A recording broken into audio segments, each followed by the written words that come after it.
Good day. This is Rocky Macasio, BSN 1D from Medical College of Northern Philippines, and today I will perform the assessing the neurologic, musculoskeletal, and peripheral vascular examination. Good day, ma'am. I am Rocky Macasio, your student nurse for today. May I know your name, ma'am? Hartley Arden, How old are you, ma'am? 14 years old. Can you please state your birth date, ma'am?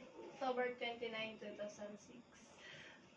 After identifying the patient, explain the purpose of the neurologic, musculoskeletal, and peripheral vascular examination and answer any question. Ma'am, do you have any question before we start the assessment, ma'am? None. Okay, ma'am. Instruct the patient to void if possible. Collect a urine specimen if ordered. Let's just assume that we've already collect her urine specimen. Perform hand hygiene.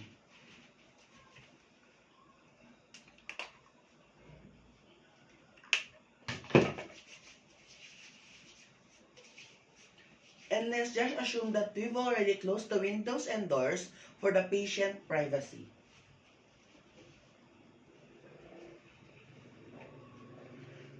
Help the patient undress if needed and provide the patient gown.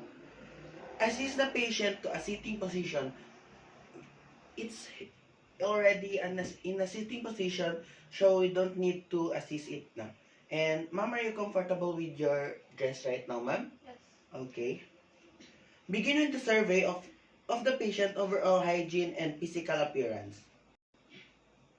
Ma'am, can you please sit arrange? Okay, after surveying the patient, assess the patient mental status, evaluate a patient orientation to person, place, and time. Ma'am, do you know where you are, ma'am? Yes. Ma'am, what time is it?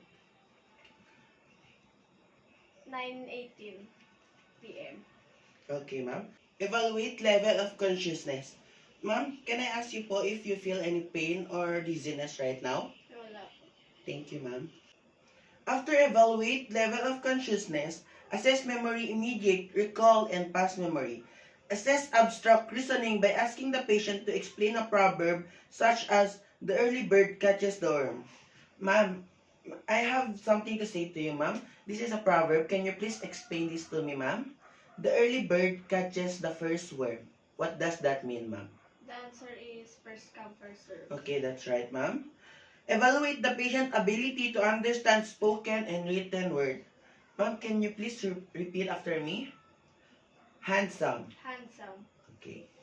Test cranial nerve function. Ask the patient to close the eyes, occlude one nostril, and then identify the smell of different substances such as coffee, chocolate, or alcohol. Repeat with one another. Ma'am, can you please close your eyes and close one of your nostril, ma'am? Ma'am, kindly please sniff this and identify what is the smell of this, ma'am. Vanilla. Okay, that's correct, ma'am. Well, the patient identified the odor, so it's the nasal passage are clear, which is in a good condition. So let's proceed to test the visual acuity and pupillary constriction. Move the patient eyes through the 6 cardinal position of gaze.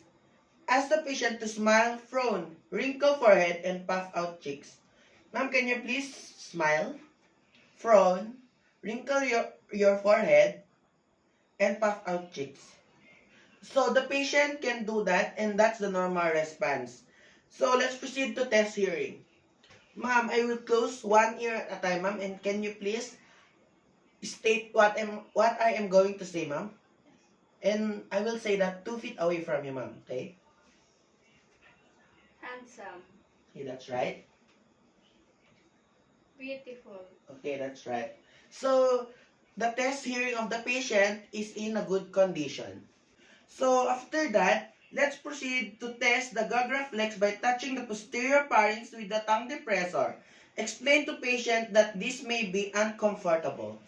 Ma'am, so this test is not uncomfortable, ma'am. You may vomit or feel pain, ma'am. Okay? Is that okay, ma'am? Yes. Okay, say ma'am.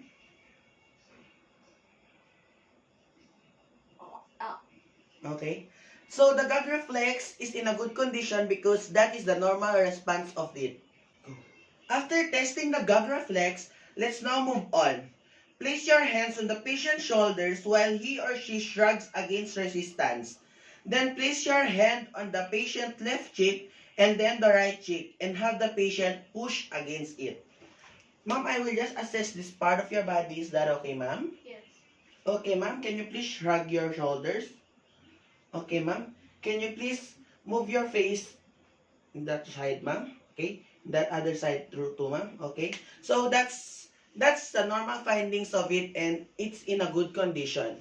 After that, inspect the ability of the patient to move his neck. Ask the patient to touch his or her chin to chest and to each shoulder, each ear to the corresponding shoulder, and then tip head back as far as possible.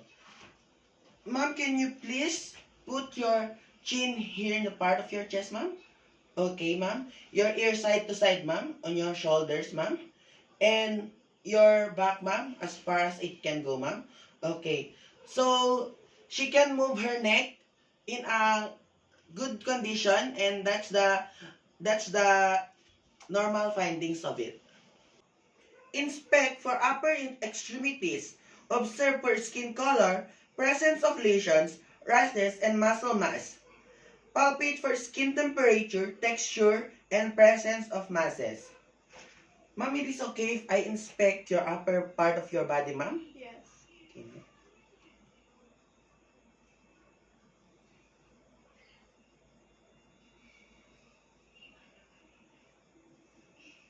The other side, ma'am.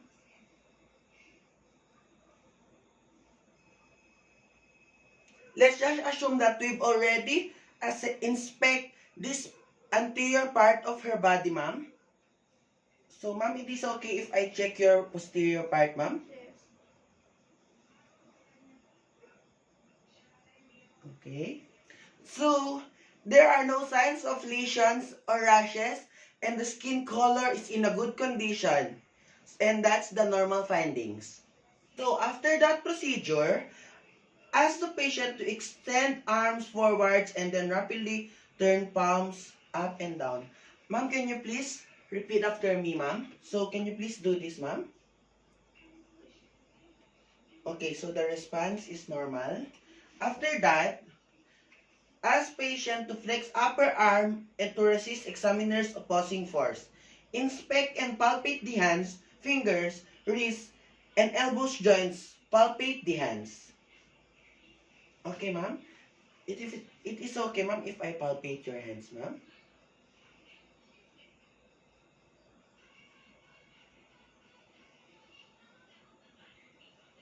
The other side, ma'am? Okay, so it's all in a good condition. After that, palpate the radial and brachial pulses. Have the patient squeeze two of your fingers. Ask the patient to close his or her eyes using your fingers or applicator. Trace a one-digit number on a patient's palms and ask him or her to identify the number. Repeat on the other hand with a different number.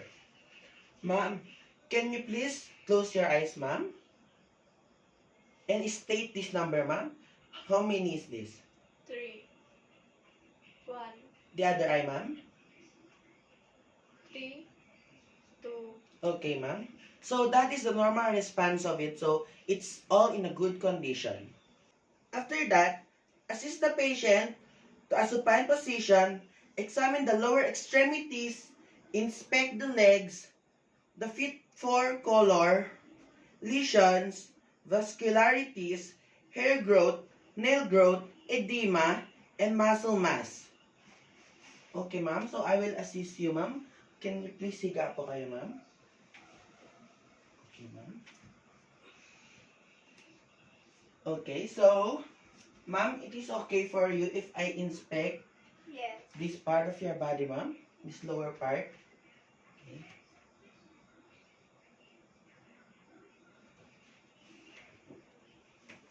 So, as I inspected it, the color are in a good condition, no signs of lesion, the hair growth is in a good condition, nail growth, and muscle mass are in a good condition. So, we find good findings in this lower part of her body. After that, test for pitting edema in the peripheral area by pressing fingers into the skin of the peripheral area. If an indentation remains in the skin after the fingers have been lifted, pitting edema is present. Ma'am, okay lang pa ba if I will pinch it, ma'am? Yes.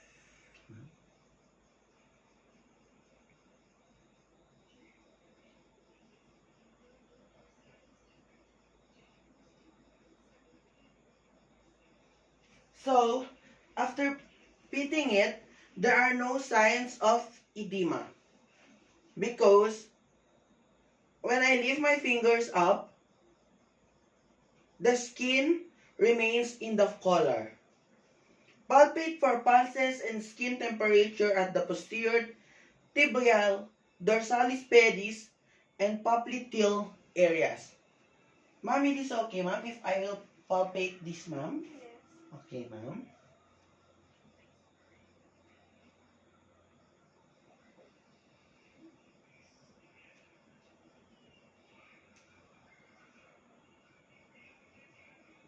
Okay. So, it is normal and no signs of abnormalities. After that, have the patient perform the straight leg test with one leg at a time.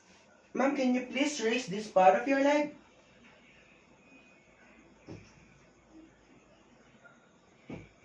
Okay, so it responds normally and no signs of abnormalities.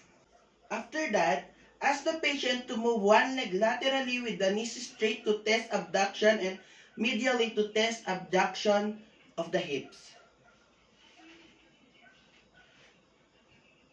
Ma'am, can you please do this? Okay. Okay. So the response is normal and no signs of abnormalities. After that, let's move on to, and ask the patient to raise the thigh against the resistance of your hands. Next, have the patient push outward against the resistance of your hand. Then have the patient pull backward against the resistance of your head. Repeat on the other opposite side.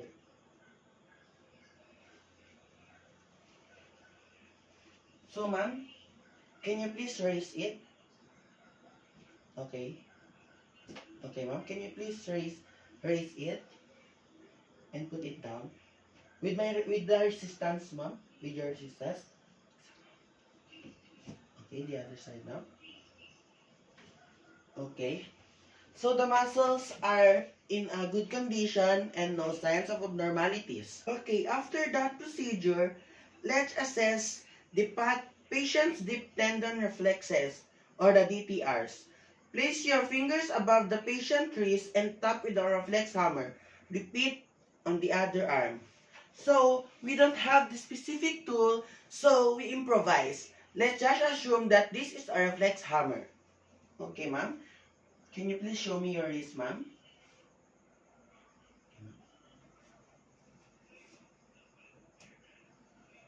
The other one, ma'am.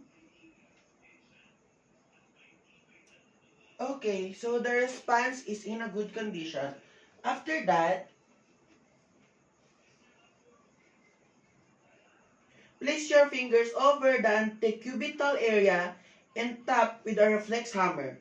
Repeat on the other side. Okay, ma'am. So, let's proceed on the antecubital area, ma'am. Okay, ma'am. Put it down. The other side. After that, we only find a good findings. After that, place your fingers over the tricep tendon area and tap with the reflex hammer too. Repeat on the other side. Okay. Ma'am, this part. Okay, the other one, ma'am. Okay, so it's normal. There are no signs of abnormalities.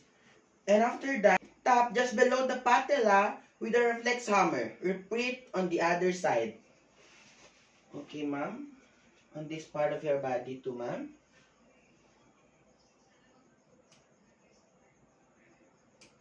Okay, so the response is in a normal condition. After that, tap over the Achilles tendon area with the flex hammer. Repeat on the other side. Okay, ma'am. On the posterior side, ma'am.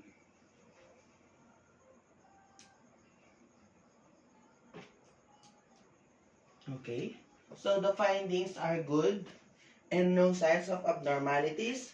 So, stroke the sole of the patient's foot with the end of the flex hammer. Handle or other hard objects such as key. Repeat on the other side.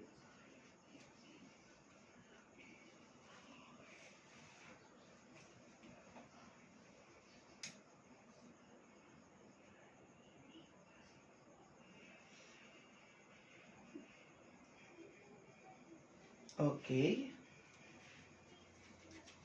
After that, ask patient to dorsiflex and then plantar flex both feet against opposing resistance. Ma'am, can you please move your feet like this, ma'am? Okay. So the response is normal. As needed, assist the patient to a standing position. Ma'am, can you please stand, ma'am, and I'll assist you, ma'am? Okay, ma'am. Go your part, ma'am. There. After that, after assisting the patient, observe the patient as he or she walks with a regular gait on the toes, on the heels, and then heel to toe. Ma'am, can you please walk? Okay. Back, ma'am.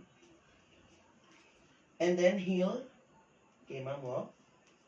Okay, back. Heel to toe. Okay. So the response is in normal and no signs of abnormalities, which is good. Perform the After that, perform the Romberg's test. Ask the patient to stand straight with feet together, both eyes closed with arms at side. Wait 20 seconds and observe for patient swaying and ability to maintain balance. Nurse must be alert to prevent patient fall or injury related to losing balance during this assessment. Okay, ma'am, can you please close your eyes? Put your hands side to side. Okay, ma'am. Let's assume that we've waited for 20 seconds and the findings are normals and the response is good. Okay, ma'am.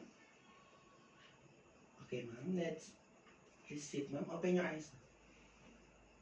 Tapos that. Ma'am, are you comfortable in your position right now? Yes. Okay, after all the procedures, let's perform hand hygiene.